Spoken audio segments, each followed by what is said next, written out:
You can't pour from an empty cup.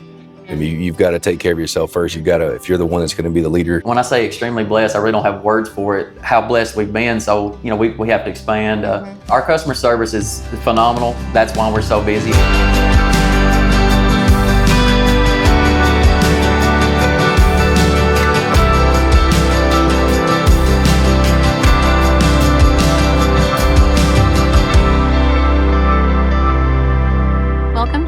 Trail by LCL, where we celebrate the stories shaping this city one conversation at a time. I'm your host, January Alexander, and today we're wrapping up the Men of Influence series with a guest who blends financial expertise with a big heart for education and community impact. DeJeay Woods is Assistant Vice President and Loan Officer at Wilson Bank and Trust, but he's also a dedicated community leader, serving as Vice Chair of Education at the Lebanon Wilson County Chamber. Whether he's helping someone secure a loan or supporting students through mentorship and advocacy, DeJeay is all about investing in the people and their potential. DeJeay, welcome to the Paper Trail. Welcome. Thank you for having me. Thank you for coming. And okay, I'm going to start and break the ice here because I feel it. I feel like I'm messing up your name. So when you look at your name, it looks like DeJay.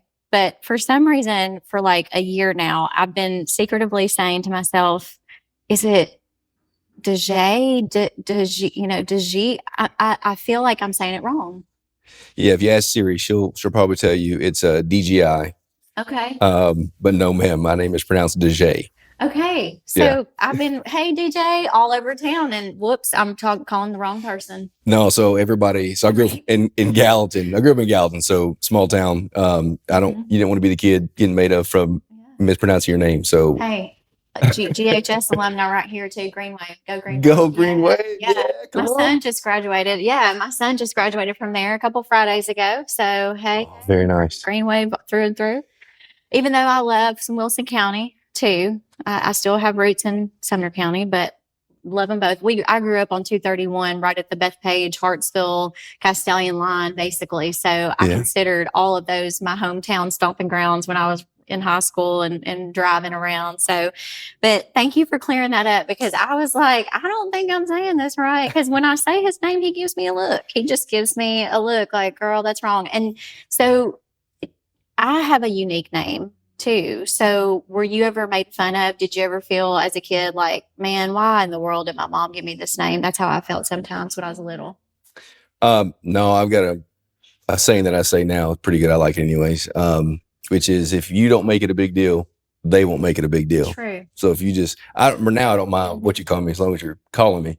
But no, most of my friends from back home, my close friends, they know my name is DeJeay. Yeah. Most people where I grew up, they still know me as DeJay, but my family calls me D. Most of the people around town call me DeJay. So we've got I've got a close enough group of friends that are like, his name's not DeJay, it's DeJay. Okay, so I'm going to correct that. So now I'm going to be in your friend group. So I won't be in the outsiders group anymore. So I was feeling it. I was like, okay, I know something ain't right with that name, because I think I'm saying it wrong. So anyway, we were so excited to feature you this month in our Men of Influence. This magazine has just popped out and for June, and it is popping. It is coming in hot, as we've been saying. It is doing well, and we're so excited to have you, because you've really stood out to me all this last few years that we started the magazine. I've seen you everywhere. I had an office in the chamber for the last year, and I see you up at the chamber. I see you at the ribbon cuttings. I see you all over town. So you're doing big things, and we're happy to have you today. Thank you. I'm happy to be a part of it. So you have a natural way of connecting with people. It's obvious. I see you chit-chatting and laughing and cutting up with everybody in town. How did you get into banking, and what drew you to this career path? So it's a long story. I don't know how much time I have, so I'll shorten it for today's purpose. But I had an interview with a company that had bank in a name.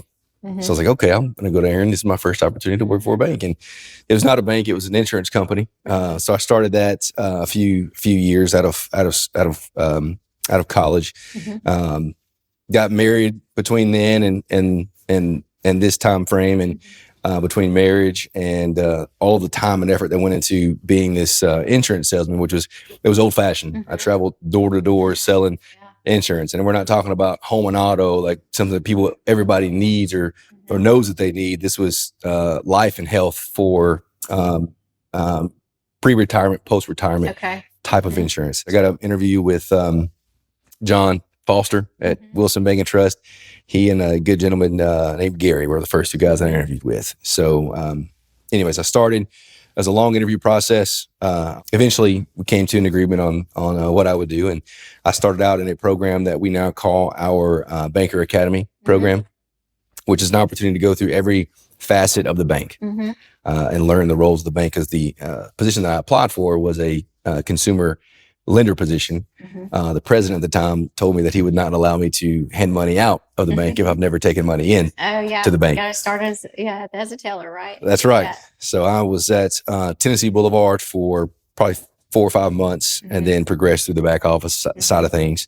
I then became a consumer lender about 18 to 24 months after that initial program started.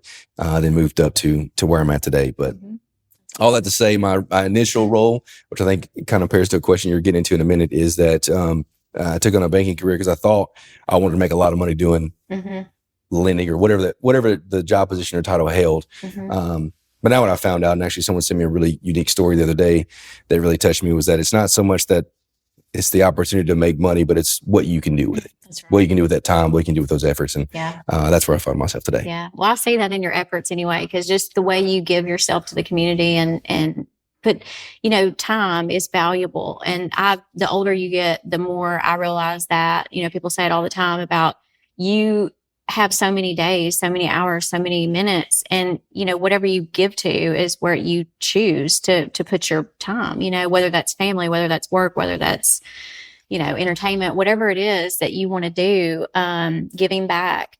So I see you. I mean, everybody does. And that's good. You really have a passion for education and definitely the city and the community and the banking world. And we're proud that you're at Wilson Bank. So education here is huge. I know Taste of Wilson gives back to education. I know the chamber, the Dolly Parton literacy program, and that was in April, the dinner. So tell me about that and like why that role at the chair as the vice chair is important to you. So I think it's at Wilson Bank, it's more of a rite of passage. You're expected to serve your community and where you live. So for me, it was more of an opportunity. Like I said, I was very busy in a prior career where I didn't get to spend a lot of time doing the things that I wanted to do, which was give back and pour into people that I could remember growing up and all the community leaders that I remember seeing, giving their time. So for me, it was an opportunity to do exactly that. I was very excited to be able to do something that I was very passionate about from an education standpoint. So if you could spend a weekend in Tennessee anywhere, where are you headed and what are you going to be doing? As a single man, I would say I'm going to a golf course, somewhere like that would be it. Somewhere East Tennessee. But I love spending time with my family. My wife would say we're going somewhere to the beach. Tennessee doesn't have that. So this is my answer. If she sees this is not her answer. It is definitely, we're going to go, if it's a Saturday, we're going up to Knoxville. We're watching UT Vols. Okay. We could probably spend a weekend just, somewhere on the East Tennessee side where nobody can call my cell phone, nobody can reach me, and we can just spend time doing nothing. Yeah, having a good time. That's what Reggie said when I asked him a similar question. Where could we find him on the weekends? He's like, taking a nap. And I was like, that's a good answer because that's how, when you have a role like we do and being in the community and serving the community at the levels that I feel like all of you do, you have to fill your cup. If you don't, you cannot fill others. You can't pour into the city like you do. So you shouldn't feel bad. I know I'm not a sit still person. Even sitting here doing these tapings and stuff, it's probably the most I sit down in a day. And I hardly sit at my desk. I just have to stand and go and meet people and do things. And it's hard to sit still. But I tell you, the older I get, the more I realize like you have to take those increments to refill because you're no good for anybody, your family, yourself. Your mind is weak, and it's a thing. It's a job for me. It's a job. I have to carve out specific times to sit still. Yeah, I've got a lady I work with, and and I become very close and with her role. And that's the biggest thing is like you, from a position, she's a different position than I am, but it's always say that you can't pour from an empty cup.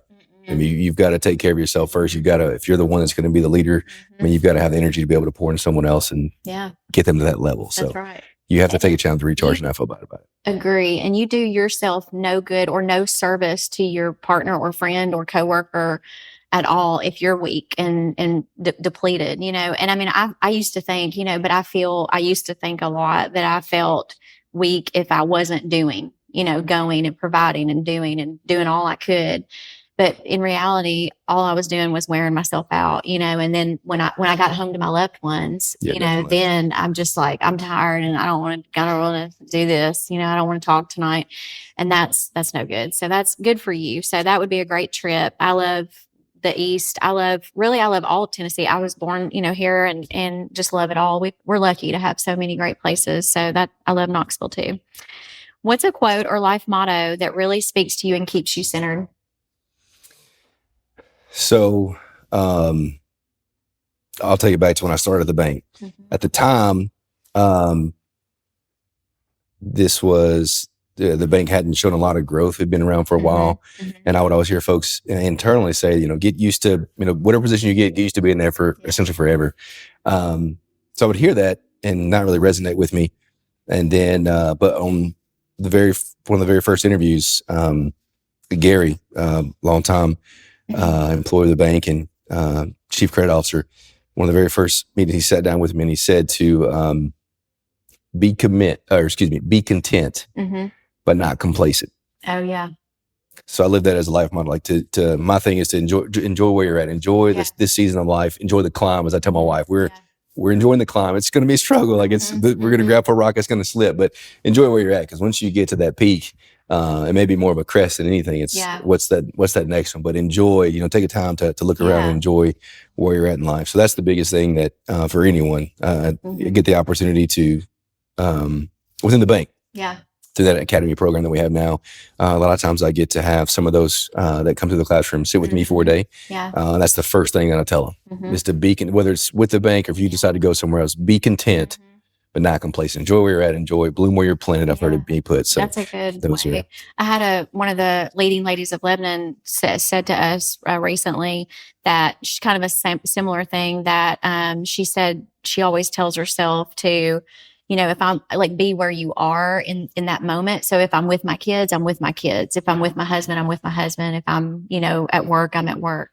And that makes sense, you know, because it's like, you know, she said, I want to be good at everything I'm doing and pour into everything that's with me in that moment. So whether that is my kids or wherever, you know, that's a good place. So that kind of stuck with me that day. You know, that's a good thing. Cause I get going and then I think I'm a processor too, where it'll take me like, it could be like 3 days later and I'm like, that happened? Like, that was amazing. You know, and I felt like I wasn't even there in the moment. But then I'm so appreciative and grateful days later when I'm like, whoa, you know, like we did that or that happened. And I do it all the time. And then I think, gosh, you know, where was I? But I think it's, you know, things are so fast and you're moving and the way my brain works, it's always like, you know, thinking of like creative things and what I'm going to do next and who I'm going to talk to next week and all those things. And so it is hard. I think as any business, person in business, I think we're always pushing for goal. You always have goals that for me, it's deadlines. You know, we have deadlines every 15 minutes. I'm always talking to my team. I'm like, oh, y'all, where we going to be? What's their deadline? You know? And some people thrive in that. And I do. I thrive in that. But at the same time, you know, with business, you've always got, you know, goals and agendas and plans and itineraries. And so we have to slow down and like be present and take advantage of that. So that's a good one. Okay, last question for you. What's one item that you cannot live without at your desk or in your work bag? Ooh, a pen. Okay. So I have a pen fit. Like I just love pens. I probably got 2 or 3 pens in my pocket right now. Okay. I'll say that for a couple of things. Like I live by an agenda. I have forced my wife to live by an agenda now so that we can stay on the same page. Communication, I think, is key. But that may be a topic or something else. But I think most people would say their phone, or I would usually say my phone, but for me, it's my pen, because no matter what I put in my phone, I'll still have an agenda that I'll write down anyways. I love that. That is, that's what I didn't even really tell you, but that's what the paper trail is. That's where this kind of sort of that same concept. I write everything down. I have Post-it notes, a million of them. I have to write everything down. My calendar is written. I don't do my calendar in the computer. Everything's written. I love that because I feel like I'm old fashioned, but so one of my mentors who, when I was in college, I went to MTSU and I was a interior design major. And so I went into interior design immediately, started working for some builders, in college. And I actually took on a job at a high-end paint and wallpaper store. Wallpaper was really, amazing back then. It's coming back. Yes, coming back. Coming back. And so, I worked for all these builders, but my mentor there, her name was Lita Williams, and just a beautiful Southern, like old fashioned, like Southern Belle kind of vibe. And she was from Shelbyville, so fitting for her, and just always carried herself so well and was so beautiful and talented. And so she always taught me, she would say to me, always leave a paper trail, and in one sense, she meant, write it down, always leave that trail so you can go back and find it, or keep up with your work or whatever. But then as we developed and then through my life, that stuck with me, but I've kept in the mind my legacy. I want to leave my paper trail legacy. So everything I do, I want to kind of leave that stamp, and that work behind. And so, some years I've done it well, and some years I've not done so well. But so when all this came up about me doing a podcast with the magazine, I kept thinking, I want to take these people's stories from page to podcast. I want to tell, I want people to hear their voice, because, it's one thing to see them. It's one thing to, oh, I know that guy from the bank, or that guy, that girl works at the store.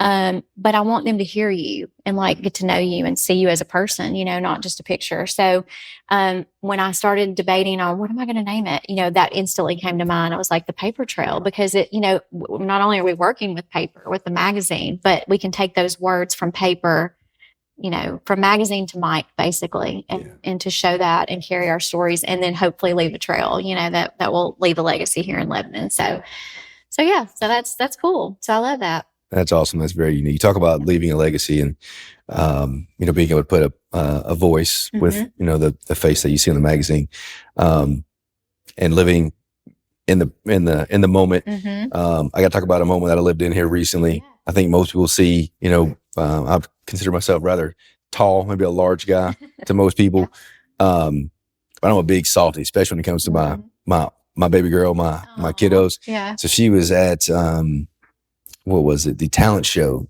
at her school here recently. And she was, of course, as a parent, I'm going to say she was absolutely amazing. But if you had the chance to attend or see the video, she absolutely was amazing. Aww. And I just remember sitting there and I had to catch myself because I'm teared up. I'm getting ready to just boo-hoo.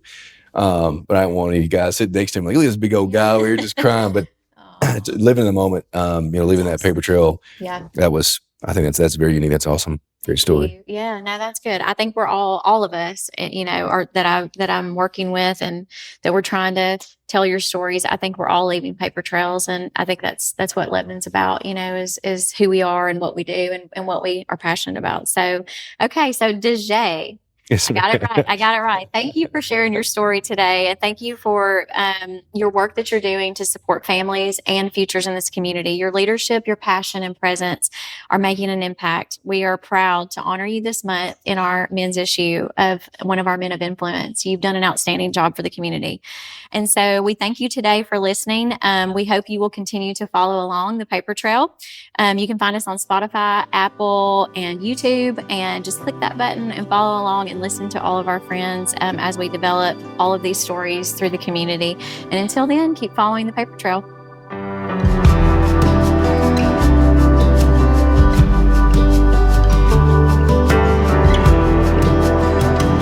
Welcome back to the Paper Trail. I'm your host, January Alexander, and today we're continuing our stories with the men of influence with a conversation that's all heart.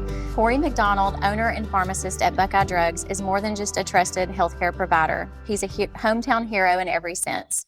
Whether it's helping families at the pharmacy or giving back to community events, Corey shows up with kindness, consistency, and compassion.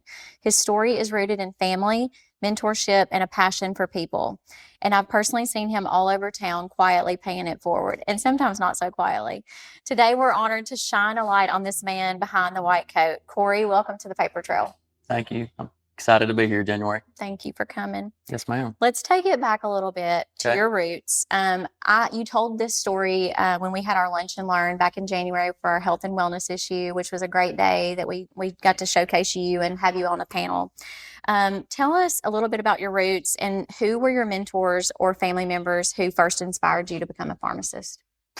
So I have a pretty funny story about that. So my dad was a local dentist, and we'll probably touch on this at some point, but I come from Carthage, which is a smaller town, of course. My dad was a local dentist, and several times I would get called in with him at night. I would be his help. So I realized, I guess, as I got younger that, I really didn't care really a lot about, I guess, looking in people's mouths the rest of my life, because I saw him do it. Yeah. And I would be the suction dude, I'd hold the suction. I thought I was something, but so as I got older, I got into high school, and, my dad was talking. He's like, hey, what's your interest or whatever? And let's just be honest, at that point, all I was thinking about was probably football, some form of sport, or girls, like most teenage boys would at that time. And I'm sure they still do. And my dad was like, well, hey, he knew kind of my opinion on dentists. No disrespect, Derek, but that I didn't really want to do that. So he's like, well, hey, what about your uncle Steve? Of course, I'd been around him forever. He was my uncle. And he had started Smith County Drug Center in the 70s. Not exactly sure when, 76, mid 70s somewhere. And so really my junior year in high school, on a whim, just because I knew I didn't want to be a dentist, Dad's like, well, hey, he's like literally right across the street, almost diagonally. He's like, hey, why don't you start over there? So I started over there, and that's kind of where it got my direction of pharmacy was Smith County Drug Center in Carthage. That's so cool. Yes. I love that. I loved when you told the story before, and so I wanted people to know about that. So you have such a heart for this community, and it shows, whether it's at events, giveaways, supporting local events and causes. I see you everywhere, and I love it. You've definitely got a drive for that, and you're always paying it forward. So what fuels your passion? Well, honestly, that goes back to how I was raised. So I had two great parents. Now my parents divorced when I was like 10. But both my mom and my dad were phenomenal parents. And when I say that, it's like my whole life, whether they were married or even after they divorced, like they would always help others. And like, I mean like a lot of it was like, of course, I just answered my dad's question, how many times he got called in after hours, night, might have woke up in the middle of the night to come in and help a patient. My mom was even that, and just as much, if not more so as well, and still is. Like my mom is, a lot of people don't realize my mom in Lebanon, we don't have the same last name. My mom is Lisa Tuggle. And when you bring her name up in Lebanon, that's where she's from. A lot of people will go on and on about how great my mom is, and she's fantastic. But, she's probably baking something for somebody every day. She's still what I call old school. She still writes handwritten letters, handwritten cards to people to tell them thank you. So that's kind of how I was raised. And then one more person I'd like to add about that is, so my grandmother, my dad's mother, we called her Granny. She was Lois McDonald. She was phenomenal growing up. It's hard for me to talk about her at times because she meant so much to me. I was the oldest grandkid. There were several of us. And so, of course, I naturally got to hang out with her the most. But you talking about a human that was completely selfless. I don't know if I ever saw her do anything for herself. Yeah. And that includes putting up with all of us. You can imagine me at that age. Good gracious, with the amount of energy I had. But all the grandkids. And she was the grandmother that, like, yes, she cooked and all that, but she was like, she took us fishing. She played, she was the pitcher outside when we played ball. Whatever sport we played, like she was actively doing it with us.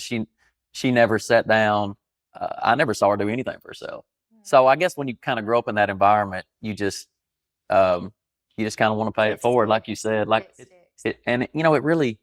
it's really so rewarding to do that, because like I still hear people talk about my grandmother. I still hear people talk about my parents. And a lot of that stuff you don't even realize they did. They kept it private, and you don't like my grandmother. I didn't hear about it till after she passed. I can't tell you how many stories or how many times she helped somebody, sometimes behind my grandfather's back. Probably without his without his knowledge or warning. I can't tell you. And it was, so she was phenomenal human. I always talk about this. I've thought about this question several times. Like I got it heard. Maybe when I was a kid, I got asked this question or heard the question. But I was like, when you get to heaven, who's somebody you would look for? Of course, we're all going to look for Jesus. Right. I mean, that's exactly who we should look for first. But like literally, the very first person I looked for would be my grandmother. Oh, that's awesome. Yeah. I love that. I know you have plans to expand and grow Buckeye. We've talked about it before in the next few years. Can you give us a glimpse of what's ahead for your pharmacy? Yeah. So I checked. That's a slow process, building stuff, getting stuff approved, getting it through the city and the planning and all those things.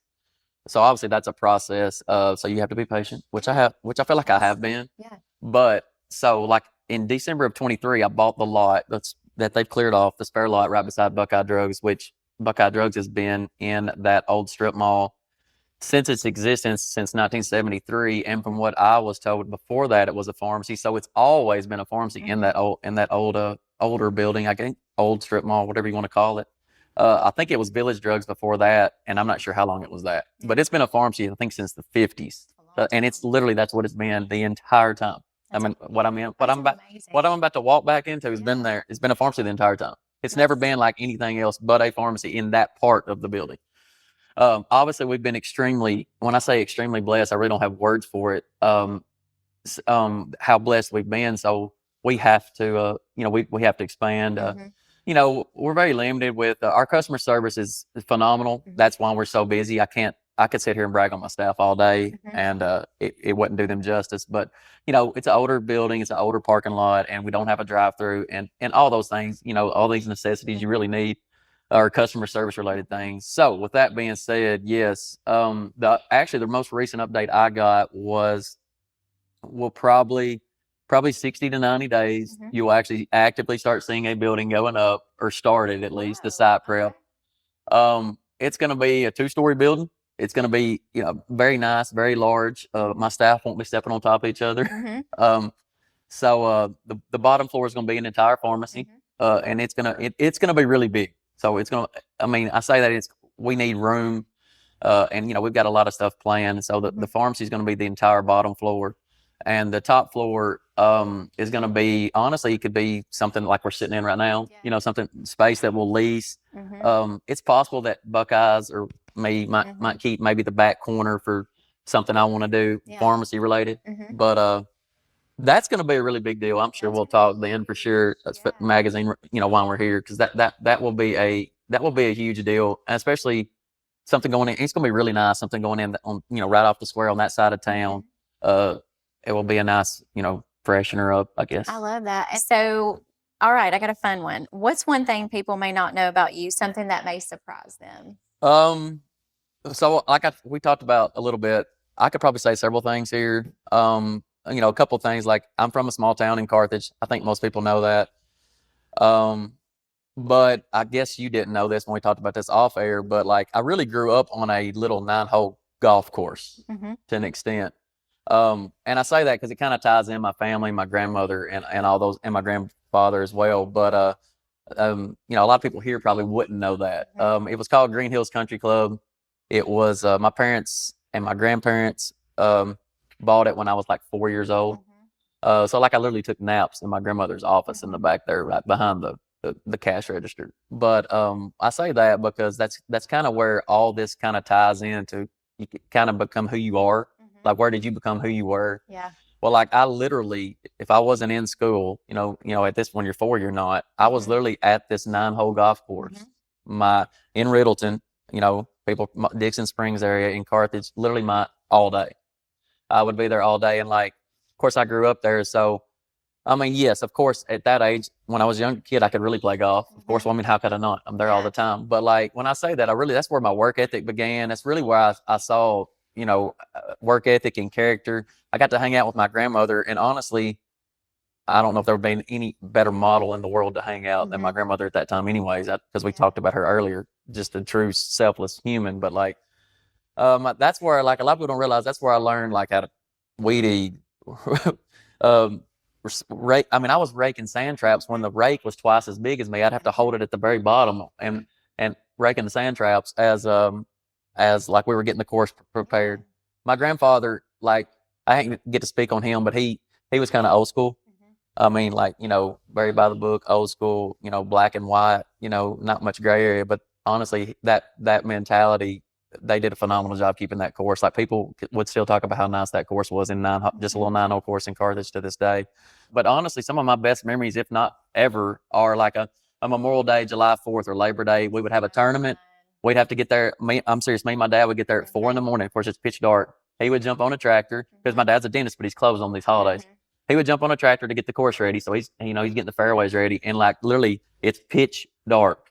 And I'm a tiny kid. He would hand me a sand trap or sand rake and say, son, he'd let me drive the golf cart at least. He'd be like, and he'd be like, son, go rake every sand trap on this golf course. That is a child. I mean, I grew up on a farm, so I feel like the same way. We had to work no matter what because all hands on deck to take care of the animals, the garden, the tilling, all that.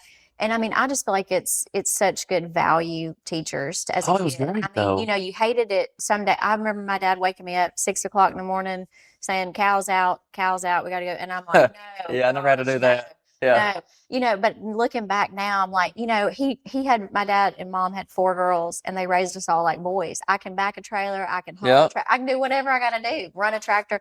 And I'm so thankful for that, because now I'm like, not many kids can do that. That's amazing. I mean, they're great. It's great stories too. Like, and like when I was down there, like at this point in my life, like they would all cook. Like at one point, all my whole family was there. Like my parents were there. My grandparents were cooking breakfast for all the golfers that started at 8 o'clock. And then me and my dad would come in on 2 wheels and play in the tournament. It's, right before it started. But like, it was just cool because everybody was there. July 4th, people still talk about it. We'd have fireworks. Yeah. So it's just like you'd see on the movies, The Sandlot, growing up or whatever. It's exactly what you would see down there. I love it. It was really cool. And then, so now it's just so, for me, I don't have to drive by through there anymore, hardly ever. Yeah.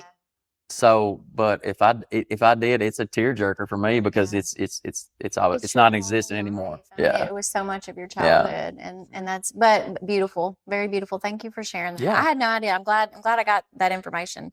So quickly, we got 2 more questions. If you weren't a pharmacist, what would you be doing? Oh, I would 100% be a coach. Nice, I can see that. That one's easy. I just feel like, and this is a simple answer. I feel like growing up, like I could ask y'all while we're in here right now, but like you'd be like, you've asked me some of these questions, like who made an impact on your life growing up, or who's somebody you look up to? Well, everybody always says their parents and grandparents, and they hopefully, not everybody, but they should, or you hope they say that. But like, honestly, when you really think about that, I'm going to go to some coach, some Sunday school teacher, maybe a youth pastor, but, or a teacher, principal. I mean, you're going, coach, you're going somewhere. Most people can name somebody in that criteria I just said that made an impact on their life. Yes, changed their whole life. Yes. I mean, so I would 100% be a coach. Yes, I'd 100% be a coach. I love that. Okay, so 2 more things. Just for fun, what's your go-to late night snack? This one's so easy. Milk and cookies. What kind of cookies? Chocolate chip. I like the ones with the chocolate and peanut butter. I like the ones with M&Ms. If you ask this question to all my buddies, whether they were in high school or college, they could answer this question for you. They know. They know. That's good. Yeah. Okay, so earlier we did a podcast recording with Dr. Derek Gregory. So during this whole photo shoot we did with you guys, there was a lot of banter going on, a lot of punching, and he's kind of jealous of me, and I understand. So with that, he kind of earlier in his segment, kind of poured it to you a little bit, he was saying something like, let's say, what was it? Something like he was the best quarterback, maybe. So I'm gonna give you a chance to roast him back. Well, Derek, respectfully, I will say this: he did tell some truth, so I'm gonna brag on him first. So yes, somehow, and he's pretty good, I have to admit, somehow he got MVP of the district or region our senior year in high school. Obviously I didn't vote on that, Derek, no disrespect, don't really, but he did. So clearly he's pretty good at throwing the ball. Now if we're going to get into other sports and running, actually doing athletic movements, he's far inferior to me, personally, far inferior. But when it comes to the act of throwing a football, he was very good at that, Derek. So I'll give you props there, but that's really where that one's going to come to an end. Yes, I could see him bringing that up, and I would love to roast him right now and say anything. And even my own wife asked the other day, but We were 2-2 against each other. Mhm. Best I remember, we split. So it's not like neither one of us can really brag too much about we beat each other more than the other. Right. But technically, if you really want to add it, because clearly he wanted to, Yeah, right? he wanted to throw the jab. We went up there my 8th grade year in junior high and like slapped them around really hard at their place. So if you really throw that in there, technically I've got the winning record. I'm 3-2 and he literally was on his turf. Okay. But he probably wants to forget that part. Yeah, he probably buried that one. Yeah, and he's kind of a quiet, calm, reserved guy. So I'll just let him be quiet and calm about You that. didn't bring that part up. Yeah. So yeah, you're probably right. So yeah, thank you. Yeah. No, but that's good. You know what though? This group of guys was excellent. We have loved getting to know all of you, digging deeper, adding you to our podcast. This is all launching this month is so great. And we're celebrating Father's Day and all the men this time. So Corey, thank you for being a trusted name in healthcare, but also a genuine example of what it is to lead in this community. Your story, your roots, your plans for the future are making a true man of influence in every sense. To our listeners, be sure to check out Buckeye Drugs and go over and support them. Stay tuned for their development and their growth that's coming. Go shop at the shopping area and your gift shop. And everybody, don't forget to subscribe to the podcast. And we cannot wait to see you on the next one. So continue to follow the paper trail.